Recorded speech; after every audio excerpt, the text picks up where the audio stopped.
When I was 14 years old, I happened to be watching a movie called Umrao Jaan, in which a young girl is kidnapped and she goes on to become a celebrated courtesan. Now, I don't know what it was about this particular movie, but I started to get those fizzy firework butterflies you get when you know that you are about to have a life-altering epiphany. That day, when my mother, who is a doctor, came back from work, I grabbed hold of her and I said, I know what I want to do for the rest of my life. I want to be an actress. My mother's face changed colors, and she said in Urdu, Tumhara baap mar jayega. This will kill your father. We belonged to a Pakistani Muslim family, and in our culture of honor and shame, the performing arts were traditionally connected with prostitution and therefore taboo for girls from good families. Now, obviously, I did not want to be the cause of my father's demise, and so I nurtured my passions in secret. When I was 17, it so happened that I was offered TV and film roles. Gathering all my courage, I told my father about my burning, bright desire, and I begged him to allow me these opportunities. My father said the one thing that all South Asian kids have probably heard at least once throughout their lifetime. Log kya kahenge? What will people say? What will people think? My father was crushed that a daughter of his had even harbored such an undesirable dream.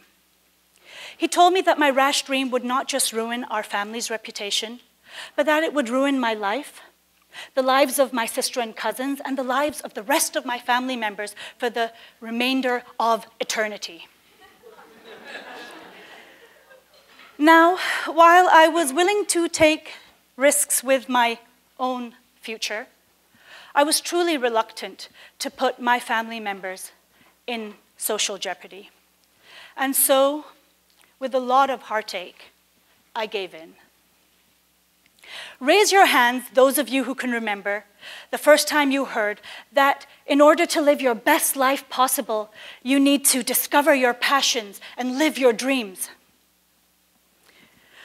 Now, this is excellent advice for those of you who come from cultures and countries and circumstances where your dreams are encouraged. But what about the rest of us? The poet Langston Hughes asks the following questions about the African American dream in his poem Harlem. What happens to a dream deferred? Does it dry up like a raisin in the sun, or fester like a sore and then run?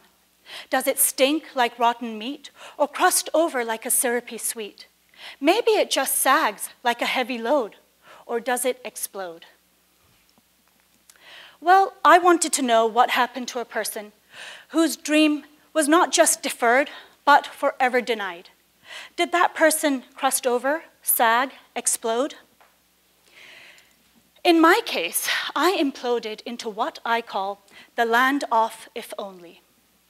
The land of if only is a stinky, festering quicksand of hopelessness, helplessness, regret, and constant brooding. You see, when your choices and autonomy are taken away from you, your recurring mantra becomes, if only I'd done that, I'd be fulfilled. If only I hadn't cared so much about other people and more about myself, I'd be happy. If only this and if only that, then I'd be living my best life possible. But the greatest power the land of if only has, unfortunately, is to chip away at our dreams, no matter what else we dream. Now, it so happened that I had been writing from a very early age. Earnest poetry, recipe books for vampires, Jane Austen-inspired short stories and novels. I don't know when or how or why I began to write, except it was something I just did, like doodling or singing in the shower. But writing was the one constant I took with me throughout my education, through moving countries and having children, and I started to get published. However, writing always seemed like a consolation prize compared to acting. What do you want to do when you grow up? I know all of you can remember being asked this question again and again as children and answering with an excited litany of possibilities. Vet, astronaut, doctor, rock star, actor, president, eat ice cream all day long and so open an ice cream store. Now, as adults, we tend to forget that we too contain a multitude of dreams. Children also know to give their dreams equal value. Those of us who, as adults, remember that we contain not one, but many dreams, nevertheless, ascribe a value system to our dreams, second, third, fourth. And in this hierarchy of dreams, number one is number one, and nothing else can compare. Now, I don't know why we devalue and compare our different dreams, or why we can't learn to teach ourselves to equally value each dream. Yes, I hadn't become an actress, but why had that relegated writing onto an inferior rung?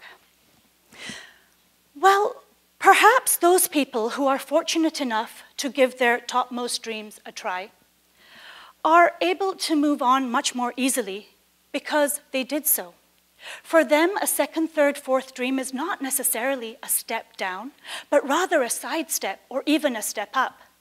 However, for those of us who were not allowed to give our topmost dream even a paltry stab, whether because of parental discouragement or cultural norms or financial constraints or racial politics or gender discrimination or sexual orientation or even something as like a sports injury, for us, every dream compared to that number one becomes second best. But it shouldn't. Helen Keller says, when one door of happiness closes, another opens. But often we look so long at the closed door that we do not see the one that has been opened for us. Now, I had been writing for a very long time, and I had had short stories and essays praised and widely anthologized. And I had gone on to start having a fairly good career, except there was always this one thing nagging. You see, I resented the fact that I wrote.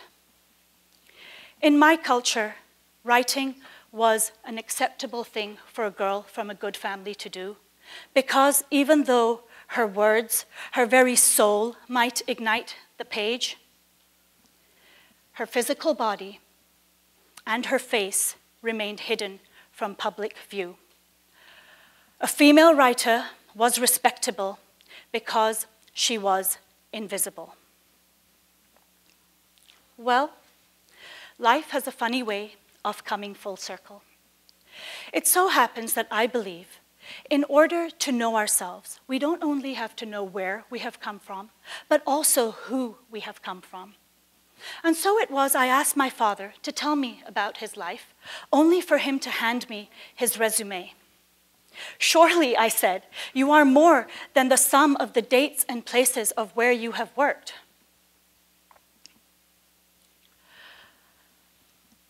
A year later, my father gave me a blessing of a gift.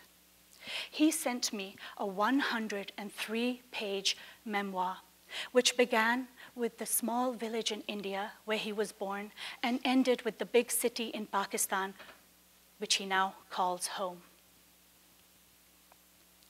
My father is a man who types with one finger. And this is probably the most that he will ever type in his entire life. However, because of a computer glitch, I found myself telling him, oh, every writer goes through losing their material to the almighty computer at least once. As soon as I said this, I realized that if I had called my father a writer, then surely I, who had been writing for the past 20 years, am a writer too. And so it was that the man who had so willingly taken away my one dream, so unwittingly returned my identity, my very ability to see myself in another. That day, I picked up my novel, and I flipped it over, and there was my author page. I opened the internet, and there was my website, but also my face staring back at me from myriad other sites. And here I stand before you, hardly invisible. In fact, I couldn't be more visible than at this moment to others and to myself.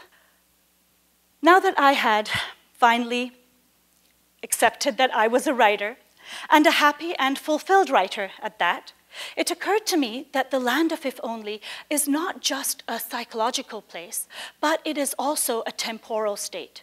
You see, we are constantly bombarded with the message that in order to be happy and fulfilled, we need to live in the present, in the moment, in the now. However, I believe our hearts and minds and emotions are not just creatures of present time, but rather a continuous flow and flux of past and present and future. Yes, some of us live too much in the past, the way I had been doing, and some of us focus only on the future, and then there are those of us who are so fixated with the present that we forget where we are coming from and where we are going. Now, I believe that we need to take back control of emotional time in order to live our best lives possible. And taking back control of emotional life will give us control over our past and present and future. Now, I decided that I would no longer let time live through me, but instead I would take back control of my emotional time, and therefore I began to be able to see my dreams, past, present, and future, and put them into perspective. And so it was one day that I went out looking for acting opportunities, only to realize that my priorities had changed. Acting is a way of telling someone else's story. Writing is a way of creating someone else's story. Acting and writing are both methods of stepping into someone else's shoes. And yes, in the past, my autonomy had been stripped away from me. But now, in this present moment, and in the foreseeable future, let me repeat, I had decided to replace acting with writing.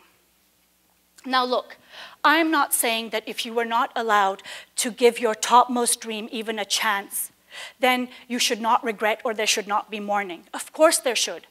An entire trajectory of life and dreams was denied to you.